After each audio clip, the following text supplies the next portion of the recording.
લોકો ઘરમાં તુલસી રાખતા હોય છે। દરરોજ તુલસીને જળ ચડાવવાથી શુભ ફળ મળે છે। પરંતુ ઘણા લોકોને તમે એવું કહેતા સાંભળ્યા હશે કે રવિવારના દિવસે તમે તુલસીને જળ ચડાવો છો તો વર્જિત ગણાય છે। તો જાણો આખરે આ પાછળનું કારણ શું છે અને શું છે માન્યતાઓ અને નિયમો। હિન્દુ ધર્મમાં તુલસીના છોડને પવિત્ર માનવામાં આવે છે। જે ઘરમાં તુલસી માતાની પૂજા કરવામાં આવે છે ત્યાં હંમેશા સુખ શાંતિ અને સમૃદ્ધિ આવે છે। દરરોજ સ્નાન કરીને તમે સવારના સમયે તુલસીમાં જળ ચડાવો છો તો ઘરમાં સમૃદ્ધિ અને સંપન્નતા બની રહે છે। આ સાથે સાંજના સમયે તુલસીમાં દીવો કરવાથી માં લક્ષ્મીનો ઘરમાં વાસ રહે છે। પરંતુ બહુ ઓછા લોકો જાણે છે કે રવિવારના દિવસે તુલસીને જળ ચડાવવું વર્જિત ગણવામાં આવે છે। તો જાણો રવિવારના દિવસે તુલસીને જળ કેમ ન ચડાવવું જોઈએ। રવિવાર સિવાય એકાદશીના દિવસે પણ તુલસીમાં જળ ચડાવવું જોઈએ નહીં।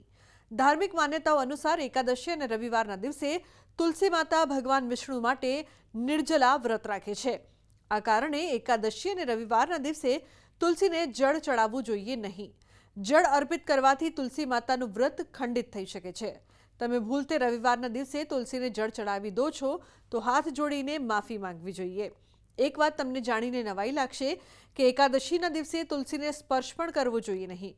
આ દિવસે તુલસીના પાન તોડવાથી પાપ સમાન માનવામાં આવે છે। તુલસી પૂજાના નિયમ તુલસીમાં હંમેશા સૂર્યોદય એટલે કે સવારના સમયે જળ ચડાવવું જોઈએ। આ સમય સૌથી સારો અને ફળદાયી હોય છે। ધાર્મિક માન્યતાઓ અનુસાર સૂર્યોદય સમયે તુલસીમાં જળ ચડાવવાથી શુભ ફળની પ્રાપ્તિ થાય છે। ઘરમાં ધનની સાથે જોડાયેલા પ્રશ્નો છે તો એ પણ દૂર થઈ જાય છે। તુલસીને દક્ષિણ દિશામાં ભૂલથી પણ મૂકશો નહીં। માનવામાં આવે છે કે આ દિશામાં તુલસી રાખવાથી નકારાત્મક ઉર્જાનો સંચાર થાય છે। તુલસી રાખવા માટે સૌથી સારી દિશા ઉત્તર પૂર્વ તેમજ ઈશાન કોણ હોય છે। આમ વાત કરવામાં આવે તો ઘણા લોકો બપોરના સમયે પણ તુલસીને જળ ચડાવતા હોય છે।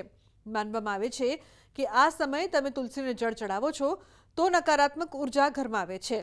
આ સાથે અપમાન થાય છે। જે પણ વ્યક્તિ સ્નાન કર્યા પછી રોજ તુલસી પૂજન કરે છે એના ઘરમાં સુખ શાંતિ અને સમૃદ્ધિનો વાસ થાય છે।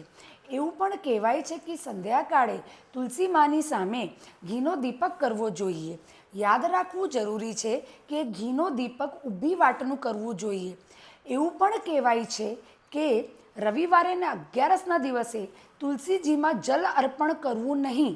એનું કારણ છે કે તુલસી માં શ્રી વિષ્ણુ ભગવાન માટે નિર્જલ ઉપવાસ કરે છે। જો આપણે રવિવારે ને 11ના દિવસે જલ અર્પણ કરીએ તો એમનું એ નિર્જલ ઉપવાસ તૂટી જાય છે। તો આજના મારા આ અહેવાલમાં બસ આટલું। ફરી મળીશું એક નવી અને મહત્વપૂર્ણ જાણકારીની સાથે। પરંતુ આ વિડીયોને આપ ખાસ લાઈક કરજો અને વધુમાં વધુ શેર કરજો। નમસ્કાર।